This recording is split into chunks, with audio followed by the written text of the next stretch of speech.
Hello, bienvenue dans cette nouvelle vidéo où nous verrons comment copier son adresse de dépôt de crypto-monnaie dans son compte, dans son portefeuille Get.io. Alors, Get.io a son mode de fonctionnement, comme d'ailleurs chaque portefeuille a son mode de fonctionnement. La première des choses à faire naturellement, c'est de vous connecter à votre portefeuille, à votre compte personnel dans le portefeuille Get.io. Une fois que vous l'avez fait, vous venez simplement cliquer sur portefeuille. Alors, quand vous cliquez sur portefeuille, on peut voir en dessus la valeur totale de votre portefeuille et un peu plus bas les différentes rubriques dépôt, retrait, transfert, etc. Alors, le dépôt, l'adresse de dépôt, c'est pour pouvoir recevoir de l'argent dans votre portefeuille en vue de faire des transactions. Alors, naturellement, après avoir cliqué sur portefeuille, on clique sur dépôt. Une fois que vous avez cliqué sur dépôt, on vous propose deux options, dépôt on-chain et dépôt get code. Le dépôt get code, c'est lorsque le dépôt doit se faire par un autre, en provenance d'un autre compte Get.io, donc un autre membre de la communauté Get.io qui souhaite t'envoyer des sous ou des cryptos. Je peux choisir simplement le dépôt get code pour la simple raison que les transferts internes sont gratuits, mais il faut savoir comment utiliser ça. Mais pour la plupart des cas, on utilise le dépôt on-chain parce qu'on ne peut pas connaître exactement depuis quel portefeuille notre expéditeur va nous envoyer les crypto-monnaies. Donc, on clique sur dépôt on-chain et cela nous renvoie ici dans cette page où on nous demande de sélectionner le coin ou sélectionner la crypto-monnaie dont on souhaite avoir l'adresse de dépôt. Alors naturellement, si vous êtes habitué à utiliser Get.io, vous verrez un historique qui apparaîtra, d'accord? Et un peu plus bas, ils mettent des crypto-monnaies vedettes, c'est-à-dire des crypto-monnaies qui ont été demandées pendant un certain temps, qui sont le plus sollicitées. Et en bas, le reste des crypto-monnaies listées dans l'espace Get.io. Alors, vous allez donc venir sur la barre de recherche, on dit rechercher des coins. Ça, on va faire vraiment comme si c'est votre première fois. Mais sinon, pour celui qui est habitué, il prend directement dans l'historique qui apparaît puisque USDT apparaît. Alors, mais vous, si c'est la première fois, vous saisissez sur la barre de recherche, par exemple, USDT. Si il s'agit de l'USDT que vous souhaitez avoir l'adresse. Alors, dans Binance, vous allez constater que dans Get.io, vous allez constater que il y a plusieurs USDT. Contrairement à Binance que nous avons déjà eu à voir ici, où lorsque vous cliquez sur vous renseignez USDT, c'est USDT Tether qui apparaît directement. Donc, soyez très vigilants. Vous devez pouvoir choisir USDT Tether. Donc, vous cliquez dessus et on va toujours vous demander de sélectionner le réseau, la blockchain de rattachement en fonction de la blockchain de votre expéditeur. Alors, s'il s'agit par exemple des USDT de la blockchain de Tron, on va naturellement cliquer sur Tron barre TRC20 et l'adresse apparaît un peu plus bas.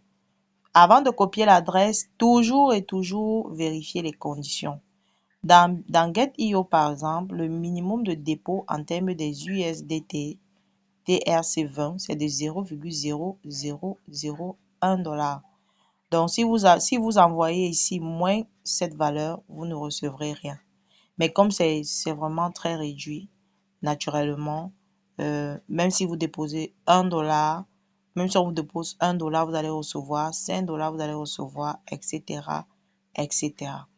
Alors, et il faut toujours lire parce qu'on dit veuillez envoyer la transaction de ce coin à cette adresse à partir de votre portefeuille personnel ou d'une plateforme externe. Votre transaction sera automatiquement créditée sur votre compte quand nous aurons obtenu le nombre de confirmations requis. Cette opération peut prendre entre demi-heure et 1 heure. Veuillez patienter, 2 confirmations sont requises. Donc, il faut savoir que lorsqu'on fait la transaction dans la blockchain, ça prend du temps pour être validé parce que justement, comme ce sont des contrats intelligents, la blockchain veut se rassurer que celui qui vous envoie de l'argent il a véritablement assez d'argent dans son portefeuille. euh, voilà. Parce que s'il n'a pas, l'opération se bloque. Mais s'il l'a, ça va passer. Mais ça doit traverser des étapes de validation. Et donc, généralement, avec USDT, c'est pas très long. C'est vraiment USDT TA7, c'est le nombre de temps pour pouvoir recevoir est relativement court par rapport à ce qu'ils ont dit. Bien que ça peut aussi arriver que vous puissiez faire 30 minutes, 1 heure de temps. Alors, on vous dit que cette adresse peut être réutilisée encore et encore. Vous avez une adresse de dépôt, généralement dans les portefeuilles centralisés, ça ne change presque pas. Donc, vous pouvez réutiliser ça à chaque fois que vous souhaiterez recevoir, par exemple, des USDT TRC20 dans votre portefeuille Get.io. Vous pourrez utiliser cette même adresse. Alors, on va voir un autre cas d'espèce. On va maintenant regarder le dépôt. S'il fallait faire le dépôt de Bitcoin, par exemple. Voilà. Le dépôt Bitcoin a sa blockchain et la blockchain de Binance. Nous allons un peu choisir la blockchain de Bitcoin même. OK? Voilà, on vous dit le minimum de dépôt est de 0,0001 Bitcoin. Cette fois-là, ce n'est pas des USDT, c'est un Bitcoin. Et donc maintenant, avant de faire la transaction, vous devez toujours vous rassurer que le nombre de dollars que vous voulez transférer dans ce cas est au moins égal à 0,001 Bitcoin. À défaut, vous ne recevrez rien. On va encore prendre un autre cas d'espèce pour que vous puissiez avoir une idée de comment est-ce que ça se passe. Nous allons prendre par exemple Doge. OK? Alors, on va attendre que ça charge. Donc, chaque monnaie a ses conditions. C'est pas parce que vous avez copié l'adresse USDT TRC20 que vous avez vu que c'est 0,001 USDT que vous allez croire que c'est le cas avec toutes les autres monnaies. Chaque monnaie a sa configuration. Chaque monnaie a ses conditions. Avant d'envoyer l'adresse, rassurez-vous toujours que le minimum pourra être respecté. À défaut, vous n'allez rien recevoir. Ici, par exemple, avec Doge, on nous dit que le minimum d'envoi, c'est 0,001 Doge. Donc, chers crypto-entrepreneurs, soyez prudents dans vos différentes transactions.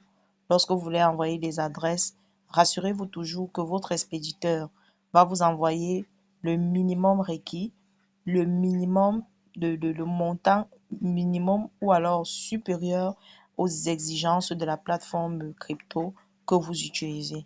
Restez connecté à cette chaîne, à cette chaîne. Euh, Abonnez-vous, bien sûr, pour recevoir les autres vidéos à venir sur l'utilisation encore un peu plus poussée d'autres, déjà de Get.io, mais aussi d'autres portefeuilles crypto. C'est votre humble formatrice, Leader Nadège depuis le Cameroun.